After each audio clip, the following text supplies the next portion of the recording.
All right, Fromily guys, this is a special day because today we're going to speak to John Griffin and Jeff Pinkner, the main brains, behind all of From. John, Jeff, how are you guys doing today? So there's a third main brain who couldn't be with us today because he's in London working on a different program, and that's Jack Bender, who's the third leg of our stool. The third head of the three-headed monster. Shout out to Jack. Hopefully I can get Jack later because I definitely got questions for him as well. But I do thank you both for making it out today because as I'm sure many of the Fromily know, we have questions. And maybe we'll get answers, but we're going to try our best. Chances are you'll get obfuscation. and listen, something is better than nothing. At this point, you guys have trained us to just get what we can, right? So matter of fact, Jeff, actually, the both of you, congrats on getting season 4 greenlit. That was huge news that we all were very excited to hear. But maybe you can help me out with this. When do you think you'll be able to go into production? And do you have like a rough estimate as to when we can expect season 4?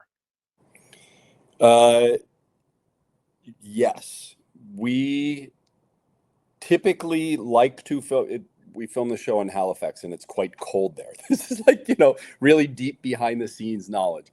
It's as you can imagine, Halifax winter is rough. And typically we had season 1 and 2, we filmed the show late fall and we were out of Halifax by Christmas. Season 3, because of the various Hollywood strikes, we ended up going into production, shifted back into the calendar and did it throughout the winter. It turned out to be perfect for storytelling, and instead of our plan had been to create a whole bunch of digital snow, instead we had actual snow, but it made it a lot harder on all the human beings on set making the show, on the actors and the entire crew. Our hopeful goal this season is again to be back to a fall shooting calendar and then on the air. There were all these rumors. It's amazing the knowledge that shows up online. There were a slew of rumors that the show would not be on the air until 2026. We're wildly hopeful that it will be on the air in 2025. That is huge. I would love for it to be here by 2025. But as fans, we don't know all the behind the scenes and the stuff that goes into it. Can you kind of give us an idea of like what takes a season? Like what goes in? Is it scheduling? Is it locations? Like what makes a season? Let me interject before we move on to the next question, if I may, okay. Just because I don't want either Jeff or I to get hunted down by angry people. Jeff, correct me if I'm wrong. We're probably not going to be done shooting until the holidays. So in likelihood, it would be early 2026. No? In likelihood, it'll be early 2026. Right. Okay. All right. Okay. Before we set the internet ablaze with 2025, that then we get angry calls from the studio. Yeah. Where's our season? No, I get you. No, that's fine. I'd rather overestimate than underestimate. So that's totally fine. We'll be on the air in 2027, and then everybody will be happy. Exactly. Yes. Don't do that. Don't do that. Under promise, over deliver. That's the goal. So I recall in one of your past interviews, you guys had talked about how the ending, right? You already know this ending, the path. So for all those people out there, yes, they're not making this up along the way. They have the ending. But my question for you is, because I was listening to another writer from The Boys, Eric Kripke, I believe. And he was saying how like he learned his lesson from Supernatural going a little too long. But now with The Boys, he's like, 5 is a good sweet spot. So I'm wondering, do you have like an estimation on what a good sweet spot would be for From in terms of the number of seasons? We do, although we've been very reticent to say that publicly. Okay. The way that I personally have always looked at it, and I know, Jeff and I, we look at it the same way, and we both have different metaphors for how we look at it. I've always kind of looked at it as a road trip. You're starting in Los Angeles, you're ending in New York. You know all the roads that'll take you there. You know where all the states are on the map. And you probably know some, roadside attractions you want to visit along the way. And what that knowledge, and that knowledge for us is the mythology. And it's where we start and where we end. But we also really like to leave a lot of the trip up for grabs, so that like having that roadmap and that scaffolding does allow us to kind of go off on side quests and allow the show to evolve in ways that even we didn't expect. And so in that way, we know exactly where we're going, and yet the show never stops surprising us. And as long as that's true, hopefully it will also be true for the audience. I love the idea of the side quest, because I wrote a little piece on the rap.com. Make sure y'all go watch that for all the fans out there. Do we have a possibility of some spinoffs? A Victor spinoff, I think, would be amazing. I mean, like, it can we have more? I just want more. That's all. Is there a possibility? There's always a possibility. We're gonna leave it there. Okay, that's fine. We have stories in our heads. We have kernels from the mothership show. We're making the show. We're talking about this show that we spend a lot of our time and passion pouring into, is our primary concern always, and we'll never let our own side quest get in the way of the reason we're gathered here. We know the central mythology. We know how it's going to end. We know most, if not all, of the character journeys along the way. We purposefully leave open a lot of discovery for ourselves and our awesome writers, because otherwise, what would be the point if we're not finding new things for ourselves? That's what keeps it exciting for us. We know some of the prehistory of the characters. We know a lot of the prehistory of the town, and we know some of the things that will happen to the town and the characters after From ends. Whether those things ever are born into other television shows or graphic novels or fan fiction or journal entries for John and I, we'll see. Okay. And one of the things too that was like kind of baked into the design of the show was the idea of creating this ever expanding canvas, like creating a show that has a mythology and a, kind of in a way creating a modern day fable, or at least striving to create a type of modern day fable. And with that type of tapestry, there's a lot of threads to explore, as Jeff said, like, maybe there's a graphic novel someday. Maybe there's a, we're learning now that there were other settlements that lived in this place before. So what excites us, in exploring the story is sort of the little corners that we get to peek around. And like some, we know they're there and we're leading the audience forwards. And then every once in a while, there's a corner like, oh shit, I didn't expect that corner to be there. Let's peek around that and see what's there. So yeah, going back to Jeff's original answer, the answer is maybe. Okay. Listen, and this is a me question here. Can we get some other stuff like a podcast, an after show, some reunions? Because I mean, there's so many feelings invested watching this. Like, I keep seeing this in my comments. People want more. They just want something. Is that a possibility? It may be coming out of that comment, and being fully transparent and candid. There's complications to making a show like this, which is the mythology is not the answers, are not the reasons that John, Jack, and I, and all the incredibly talented artists who pour their passion into making the show alongside us. We're mostly interested in the character journeys and the human stories. And when it comes to things like after shows or podcasts, our actors, and they all speak to this, they're as in the dark as the audience is about all of the things I mentioned, the mythology, what happens next to all of the characters. And that's by design, because we want them to discover it in real time and not to be performing the future or what's going to happen. The actors know everything that their characters know. So if there's relevant backstory, they know. So when it comes to things like podcasts, a little bit of our fear is that people will be disappointed if those things aren't all targeted towards answers. Mm-hmm. Although that said, like something akin to like our version of like The Talking Dead, where it's like you watch the episode and then there's a breakdown afterwards, and there are guests from the show, because as Jeff said, it's like we, in season 1, we pulled Harold aside and said, hey, look, you shot your wife, because that was something that the character was living with, and it was very much at the heart of his divide with Ellis. And I think that what's nice about the whole communal experience and the Frumily and the way everybody comes together, whether it's the live tweeting, and yes, Elon, it's still live tweeting, that we do every week, or just the camaraderie amongst the fan base, and the cast, and the engagement. I think it would be lovely, and like Jeff said, maybe something comes out of the request being made, like right here in this interview.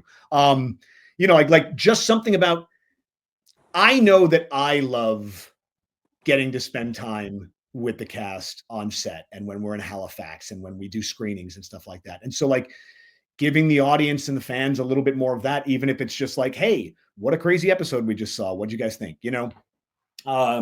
That's another sort of like, we'll see. That's kind of above our pay grade. But Frumily, if you make enough noise, you never know what'll happen.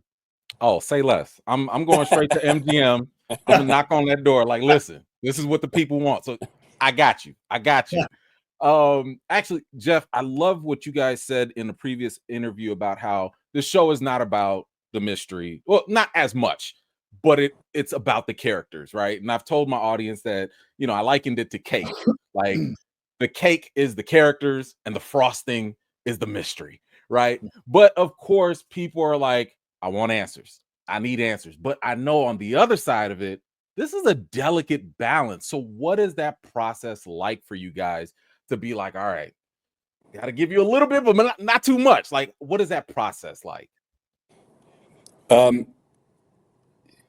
could talk in 3 dimensions about the process. We know we started from a mythology that was very, very thorough, and yet also still had aspects of it that could be filled in.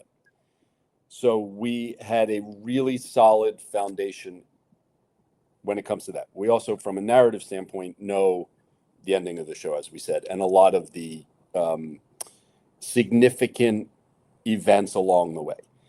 When it comes to sharing those things with the audience, our point of view to start is, what do the characters want to or need to know in order to get through their days, their weeks, their life, or to deal with whatever is thrown at them. And we are very mindful that answers are the most relevant and interesting to the narrative when the characters in the show are getting the answers along. More importantly, the answers are driving narrative and are driving character experiences, and not just something that the audience is experiencing, not through the character's eyes. I think that was fairly inarticulate, but I think I'm making the point. And when it comes to when and how we reveal the answers, we always want answers to lead to new questions. They're not, at the end of season 3, the characters now have enough information to pretty much know what this place is and why they're there. And now the question is, what do they do about it? Mm-hmm. And to go to the idea of like, how we parse out when exactly we do certain things, that's also like a very organic process. For example, we always knew that Tabitha was going to wake up in the real world. In the original design, that was going to happen at the end of the penultimate season. But in breaking season 2, we had said, like let's speed up the timetable. Let's have that happen at the end of season 2, because everything that's interesting is going to happen after that. So it's like as opposed to saving the really cool thing, we moved it up a couple seasons, and that also it's like the first 3 seasons are sort of like I said previously that like with the culmination of season 3, we've sort of reached the beginning of the end of the beginning. And so each season leading up to that sort of like represented, how like when you're going up that first hill on the roller coaster and the anticipation and the slow climb, knowing that big drop is coming. And so really it's a matter of like, we know where we want to get to, and we try not to get too stuck on, oh yeah, but we weren't going to do that until ... as opposed to saying like, ooh, wouldn't that be cool if we did that now?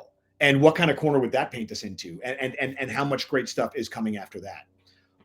So I think we try to keep it as organic as possible. And even with the as Jeff said, with the answers that our characters have at the end of season 3, we don't look at this as the whole show is leading up to like, and surprise, in the very last episode, you find out this, as opposed to you're in it with the characters and you finally get some answers to what this place could possibly be. And then you're faced with the notion of like, well, is that going to make things better, or is that going to drive us deeper into this like relentless nightmare? And so we sort of closed the book on one set of questions and open the book on a new set of questions. But in terms of how we parse that out, it's always sort of about what's going to give us the best momentum and what's going to really sort of feel the most organic and surprising in terms of like getting to places in the narrative that we know we need to get. I like that. Okay. So, and I like that you talked about how organic it was. And one thing that came to mind was like, I mean, goodness, ever since season 2, episode 1, the prolonging question was who threw the rope? And like no one cared about anything else about it, was just who threw the damn rope. So, and then thankfully we actually got that answer, maybe. And then we got another fun surprise with the whole Smiley reveal and how he came back. Does fan interaction, does that have any factor? Does it influence how those answers may come about or when? I think it makes them more rewarding when they come. I wouldn't go so far as to say that they guide how we do things, but like, obviously we were aware that like it was a big question that, like where the rope came from. And it was one that we were excited to answer. The return of Smiley, I would say that's we put the pieces in place.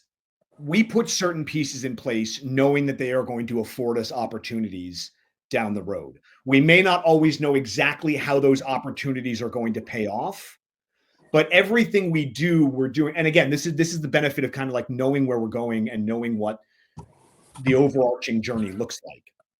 There are certain times where we will plan things and we will pay them off exactly as we anticipate. There will be other times where we do something under the auspices of like where we're heading, and we're not exactly sure how we're going to pay it off, but we know like, oh, we've got a lot of really cool options for how we can do this later. And so it's always a really nice mix of, I think one of the trickiest things about doing a show like this is just being very comfortable in the discomfort of not always knowing exactly what you're going to do next, but knowing that you've laid the groundwork that you can rely on going forward.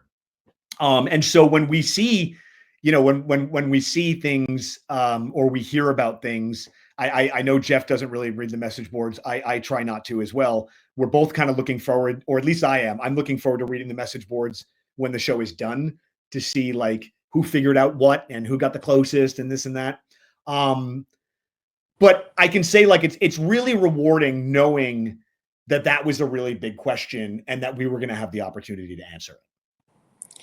And the only color I will add to that is, well, I'll say two things. One, to John's point about like planting things. We've talked about it. It's sort of like you lead you leave breadcrumbs behind. No, it's important for us to be mindful of the breadcrumbs we've left. And we know that they're there. We're not entirely sure how they're going to pay off. But then when we find an opportunity, it's like, oh yeah, remember that thing that we did back in season 2? This is what it means. And the discomfort or the comfort in knowing that you've left these things behind. You don't know exactly how they're going to pay off. You know they're important. They're percolating in the back of your brain somewhere. That's actually a lot of the fun for us. When it comes to the message boards, it's been really fun for me. And I've sent texts to Jack and to John, look at this.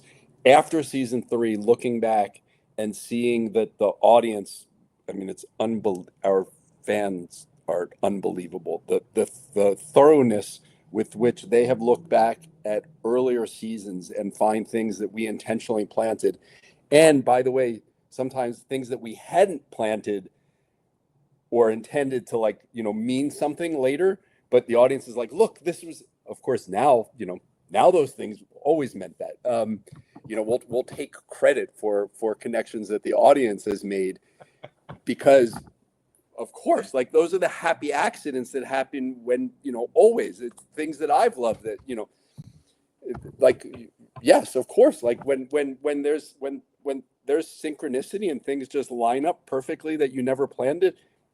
That's the way the universe works, and that's the way that making things like this works, and it's really fun. But we very much try not to create to the audience's expectations or to their questions or to their annoyances or to their frustrations, because it's really important that for our entire team, starting with Jack, John, and I, and then all the way out, it's really important that we're making it for ourselves and that we're really making the best thing that we can for ourselves, and then as opposed to trying to make it for the audience. And we are fans of the show. We are the ones telling the story and creating the show, but we are fans. Like, there are moments, when I'll text Jeff, or Jeff will text me, like, at midnight, and we'll be like, "Ooh, what if dot dot dot dot dot," or we're on Zoom together, and all, you'll clap like a little kid because something just occurred to you. Like, those are the surprising moments that you don't get to have if you get too sort of militaristic about planning everything out in advance, every little nook and cranny. You end up putting blinders on, and you deny yourself the joy. There's actually I'm going to bring Jack into our interview by relaying a story that he always tells about Ingmar Bergman. I hope I'm saying the name right. I always get it wrong, but it's this movie where, and I'm going to butcher the story. When you interview Jack, you'll tell it better. But there's this scene where in the background there's this broken windmill. And the broken windmill is so emblematic of the tone and the themes of the movie. And at a Q&A, a film student asked Ingmar Bergman, Mr. Bergman, was it always your intent, that the broken windmill represent everything that the characters had been through? And Bergman said, no, it just happened to be there. But when you're telling a story correctly, the broken windmill will always appear. And it's a really great story. Like when you know what you're trying to achieve, and when you have kind of like a roadmap, and you understand the journey that you want to take, like Jeff said before, these things will happen by happenstance, like these happy accidents, but they all ultimately fall under the umbrella of what you're trying to do, because everything, whether it's us or our brilliant production designer, Matt Likely, or, our props crew, or, everybody is working with the same intention. And so, like, even things that are happening by happenstance, they make sense in the greater mythology. And like I said, Jack will tell that story so much better. So please ask him. No, I took notes. I'm going to, Great. the second I can get Jack, yes, I'm going to ask him about that. But actually, now that you mentioned the windmill, is that the same deal with the broken ornament for Sarah? You know what? Maybe. That's Okay. Sorry, go ahead. Just take the credit. Actually, I was wondering also, is the happy accident, or maybe it was intentional, the whole "my blood is your blood" mother effer, and then all of a sudden Smiley is now Boyd's grandson? Like, Was that intentional? Smiley is definitely kind of Boyd's grandson at this point, and the my blood is your blood was very intentional for the story that we were telling at the time, and I think has sort of acted as kind of like this little bit of a happy accident and a little bit of Here's something, and if John gets mad at me, we can cut this out. Genuinely, if John gets annoyed, we can cut this out of the. For instance, we've known from jump that the creatures were promised eternal life. Did we know that Fatima was going to give birth to a creature before we started telling season 1? No. Mm-hmm. That came up along the way. Did we know it was going to be Smiley? No, that came up along the way. But we've been looking from the beginning for how do you dramatize that the creatures have eternal life instead of just saying it out loud. And we were really mindful that was a creative problem we were going to have to solve, and that was always in the forefront of our mind.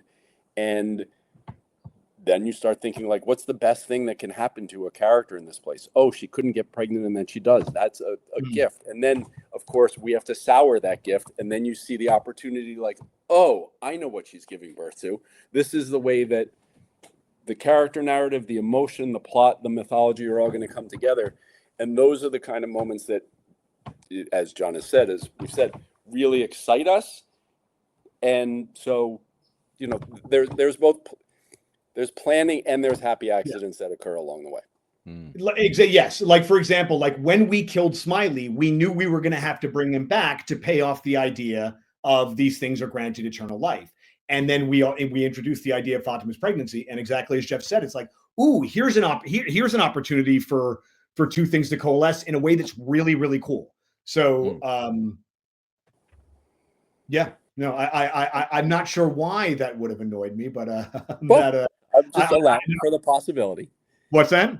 I was just allowing for the possibility. Fair enough. Yes, and I'm actually sure something I'll say today will annoy Jeff. So we like to give each other that sort of like that sort of leeway. All good, all good. So season 3, we finally found out, that we're dealing with past lives, or trapped energy, however you want to define it. Is this finally the answer as to why this show is called From?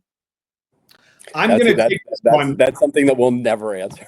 Yes. Okay, good. Yeah. We were going to give the same answer. Yeah. It's, the truth is that, like, I've heard so many cool theories from people about why the show is named From. And, there's absolutely, for me, there's a reason that I named it From, that word. And what I've always said is that, like, that word is just a loaded word that gets to the mystery of all things. You know what I mean? Like that's as far as I'm willing to go, because like anything more prescriptive than that, if Jeff or I say like, oh, this is why it's called From, then that becomes why it's called From. And it's just like, there's so much, there are answers that you want to give, and then there are questions that are more interesting than the answers themselves. And I think the idea of like what From means to an individual viewer is much more interesting than what it means to me or Jeff. So since you guys are leaving it open, I'm gonna say it's officially because of the past lives, and it's the when. They're from when. So I'm just gonna roll with that. That's gonna be my so looking at the logo you created, when you take yourself off the screen and we see From, for the first time, I looked at it and I go, oh, backwards it's morph, not really MORPH, but it's kind of morph. And morphology, the definition of morphology is the branch of biology that deals with the form of living organisms and the relationships between their structures. Maybe eternal life. Okay. Listen, somebody's going to write a 10-page article all about that. So thank you for even more confusion. Thank you. Okay, actually, because you guys mentioned how, you look back and you look at a lot of the theories that people have put out there or whatnot. Let me just give you an opportunity right now. Obviously, it's not spoilery. Are there any theories that are out there that you can safely debunk? It's not purgatory, and it's not a dream. Okay. Oh, Patrick Duffy is not going to come out of the shower at the end of the series finale and say, "Hey, how you doing?" For those that I just dated myself, Dallas, look it up, Patrick Duffy. But Jeff might have a longer list, but I think that not purgatory, not a dream. They're not dead. okay. I think that's a good list. Okay, that's cool. That's fine. Jeff, actually, Do you have a theory, that I want to debunk? or that you Or that you want to offer? Oh, come on. We don't have that kind of time. I have a lot of theories. I'll tell you a couple offline. Fair enough. So Jeff, as we know, you and Jack worked on Lost, very, very popular show. A lot of fans have been drawing a lot of comparisons to From. You got the boy in white, you got the man in black, you got the man in yellow, time travel, so on and so forth. How would you address some of the concerns that this is just another Lost all over again? Well, if you're talking about, and this is not on my shoulders, if you're talking about one of the most successful television shows in the recent history of television, I think we would be thrilled to be painted with that brush. Just another is not necessarily a bad thing. I think that this show, other than some genre conventions, time travel, black and white, good and bad, grounded emotional science fiction. If this show From even is science fiction, I've heard it described as a science fiction horror show. I don't think of it that way. Other than those genre conventions, I think that these two shows, other than attempting to make the best possible show, I don't think that these shows have a lot in common. I think it's fair to say too that From definitely exists as part of the legacy of Lost. Yeah. Lost changed the game. Lost introduced, we went to Comic-Con this year for the first time, and it gave me the opportunity to tell a story where 20 years ago, almost to the day, I was at my first Comic-Con as a fan, and I was sitting in Hall H, and I had my seat, and I figured I'd stay for the next panel, and I looked down and saw, oh, there's a J.J. Abrams pilot that's airing, and it was Lost, and it was a month before the Lost premiere happened, and Harold was up on stage, and then 20 years almost to the day later, being up on a different stage, same convention with Jeff, with Harold, unfortunately not Jack because he was shooting the Institute, was really like an incredible full circle moment, just for me, creatively. So for the people that I'm basically just giving a more long-winded version of the answer that Jeff gave. I mean, like, it's a fucking honor to be talked about in the same conversation as Lost and the kind of legacy that it had. When it comes to the show, I think they, as Jeff said, they have some of the same trappings, I suppose, but I think the DNA is very, very different. I think that we live in a similar neighborhood and we're taking a very different journey. That's well put. And the other thing I will add, though, I think that grounded character-based storytelling that brings in elements of horror, that brings in elements of sci-fi, that brings in clearly a strong dose of like mystery box storytelling. What are the answers? Why are these people here? What is this place? Like, those are all elements that I love, and the opportunity to tell a story using those kind of elements again, like, how lucky am I? Like, truly, like, I couldn't be more grateful. And it's specifically Harold. One of the reasons this show works, not only dramatically, not only on screen, but the making of, the production of, the camaraderie, the passion of the actors, the fact that the actors are live tweeting every week. They don't need to. They don't get paid to. They're like, there's nothing in it for them other than the satisfaction of interacting. This all starts with Harold. And I met him on Lost. Jack had a previous relationship with him. if the three of us made one really right decision, it was in asking him if he was interested in coming and doing this with us. And to that, I credit Lost. Okay. So John, is there, I'm not going to ask you who your favorite is, because I'm sure all the characters are like children to you.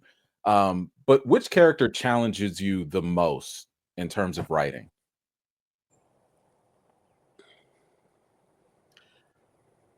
You know, I'm not sure I have a very satisfactory answer to that, because I feel like our cast, and this is not to avoid a tricky answer. This is really the way that I feel. Our cast has done such a wonderful job of um, inhabiting and growing these characters. You know, like when you first start out and you create characters. And you sort of create these archetypes and these templates, and you know you fill them with these sort of different characteristics and emotions and whatnot. You know, you create characters, but the characters don't really come alive until the actors inhabit them.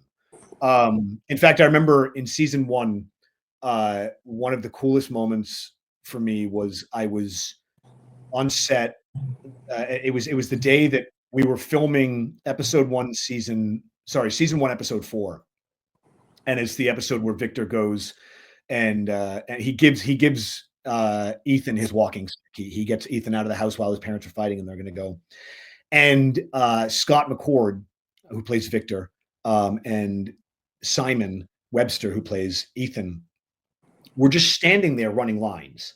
And I just remember, I took pictures from afar, because there's like this very tall, thin, strange-looking man with a lunchbox, and there's this little boy with a walking stick, and like it was such an oddly iconic photo in terms of like the iconography of the characters, and realizing it's like, oh, this is exciting. Like these characters feel special.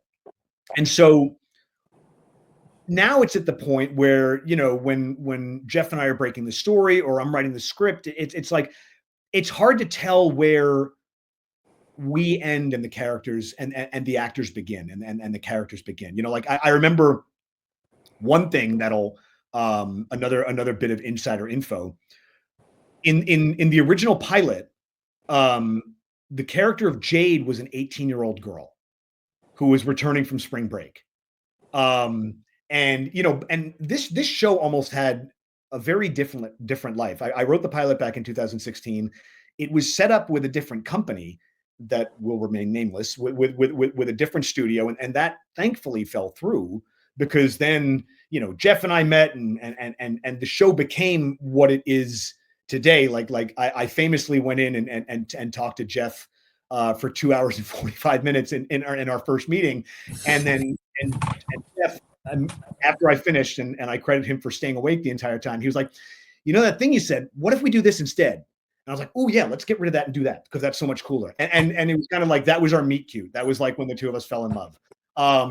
And the one thing that, like, as we were starting season 1, Jeff had said, you know, like, character of Jade, you know, like she doesn't really have a purpose. We knew, we've all seen how season 3 pays off, and that was always the payoff for the character. But the design of the character, she just didn't really, she seemed a little bit redundant of Julie.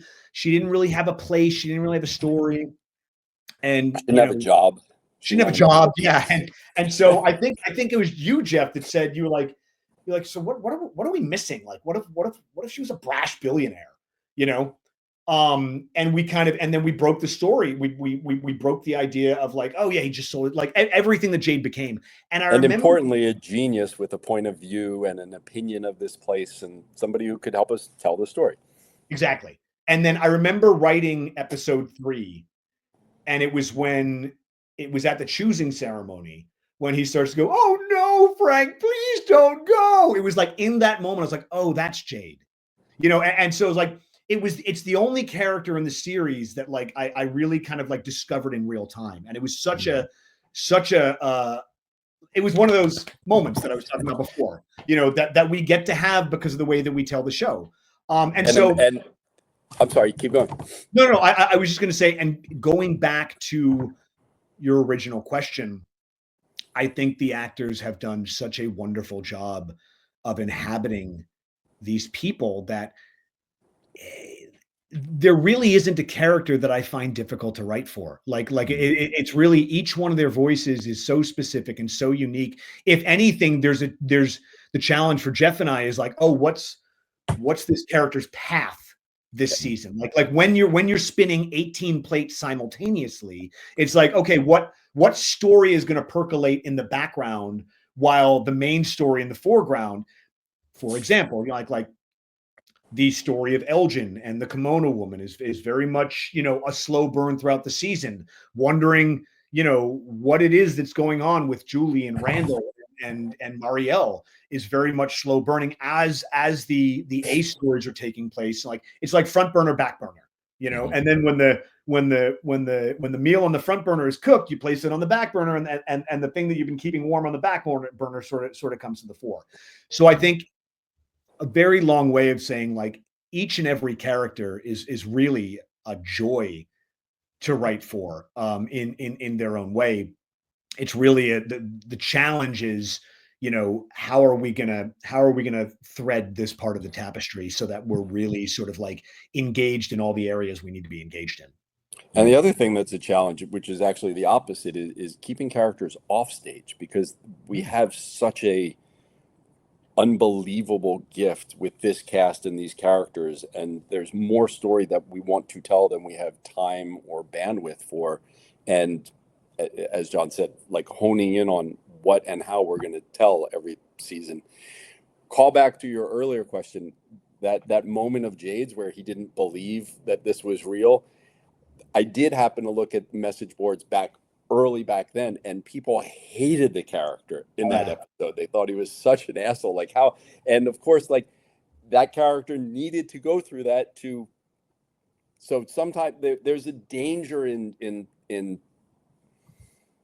allowing the voice of the audience too much into your head when you're trying to tell a story, because sometimes you don't want to be influenced too much.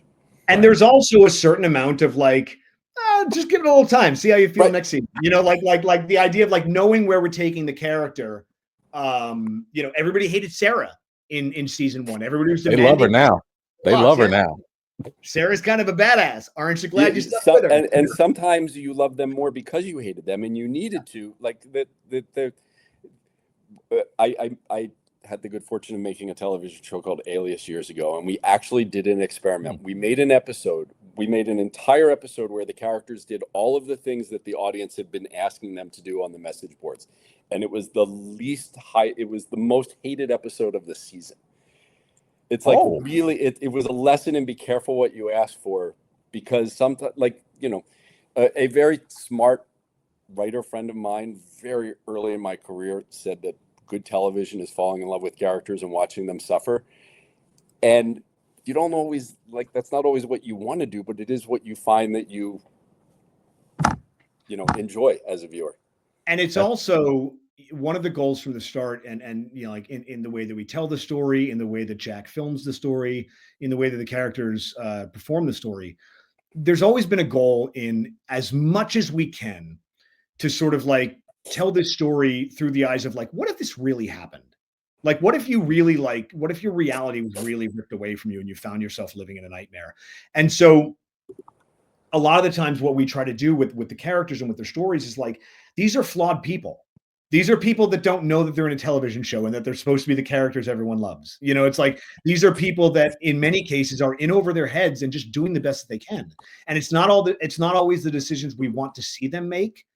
But a lot of the times it's like, if we're really honest with ourselves, some of them are decisions that we would make ourselves if we were there, and like none of us are perfect. And I think starting with Harold and all the way down the cast, I think I've always thought that the reason that Indiana Jones was the greatest action hero of all time was because he wasn't a superhero. He was a guy just doing the best he fucking could, and sometimes that wasn't good enough. And sometimes he wasn't the best guy, and sometimes, but like he had a certain code and he tried like hell to live by it, and I think starting with Harold, it's the flaws in our characters, whether it's from or anything else. It's the flaws in our characters that make us love them, and we try to really live in that as much as we can. So I've given as much kudos as possible to the actors, especially Scott. You know, I'm always gushing over Scott. I'm like, dude, he's a genius. It's freaking genius. I'm like, I didn't give you permission to put water in my eyes, but you do it every single time. But I have to give you credit as well. He's the only actor I've ever worked with. Well, he and Simon both. And I've told this before. I don't know if publicly. The scene after Tian Shen is killed, and he comes back with the Matthews kids, and he throws his bag down on the floor, and he's like, "People die here. I told you people die." We were watching it back on the mixing stage to do our sound mix, and there's a person who works at the mix company who just hits play on the film and starts it. I had to turn around and ask her to stop because I was sobbing on the mix stage, seeing it like cut together on that screen for the first time. Nothing has affected me more. He's a genius. And watching Simon's very real reaction, like the veneer between performer and human being in that kid is like so thin. It's amazing. And there are times when I will I'll write something, and at this point I'll imagine how the actor will sound saying it, you know. And like, I remember writing the line, "I didn't know how to get home," and thinking of Scott's voice, and then when I saw it, I was like, that's just, I couldn't have imagined it would be that crushing, you know. Yep, that was exactly where I was going with it, because that, just those couple of words, I was like, just, I can't rewatch that scene, honestly. Like, I've seen it, and I'm just But to maybe give you an easier question, why do you hate Kenny?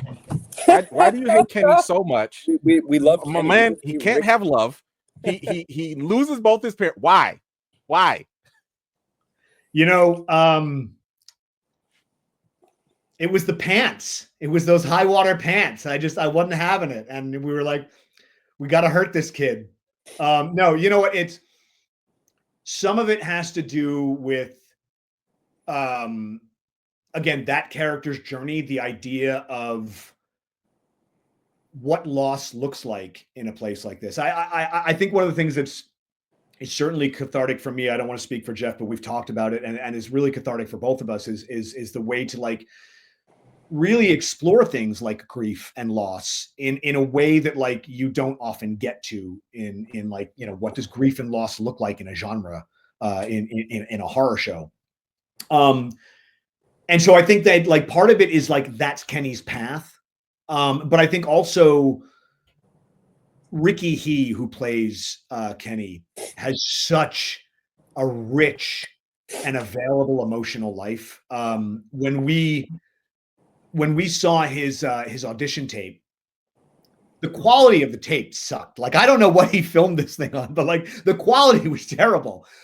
But the emotion of his audition, like even, and I say that because like even on a tape that like wasn't great quality, the emotion that he had that was so readily available shone through. And then, you know, we brought him in for a callback, and he was just, you know, it's and again, I think our entire cast has, you know, Jeff often says, and Jeff, this came to you from somewhere, but like the whole like, what's your superpower thing, you know, Jeff, I'll let him explain where that comes from, but he often says like, what, you know, this character's superpower is this, and this character's, and for Ricky, you know, whether it's him chopping down that tree in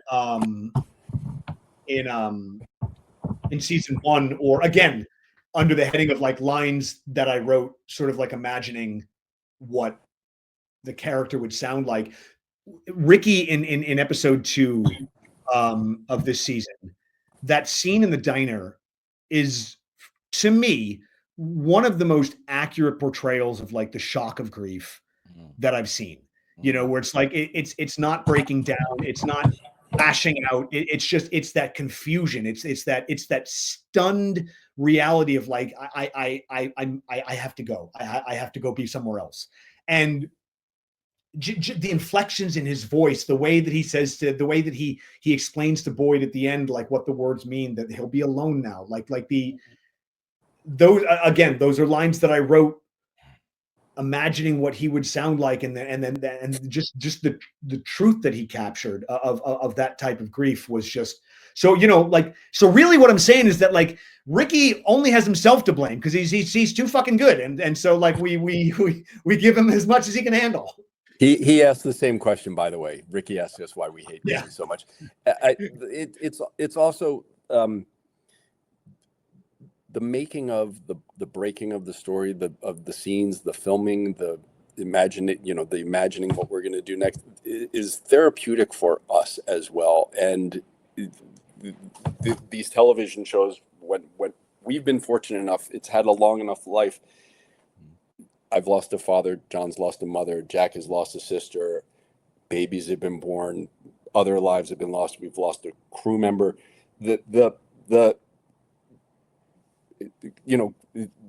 are, we're not telling, we're sensitive enough human beings that we're processing our own emotions and grief and happiness and joys and through the characters in the show. And as John said, we're trying not to shy away from it. Wait a minute. You guys are sensitive, and I get that. You didn't have to play those jukebox songs. Yeah, we do. Yeah, you kind of do. That's what grief looks like in Fromville. That's the coup d'etat. That's, Those were so terrible. Yeah, we do. Perfectly timed too.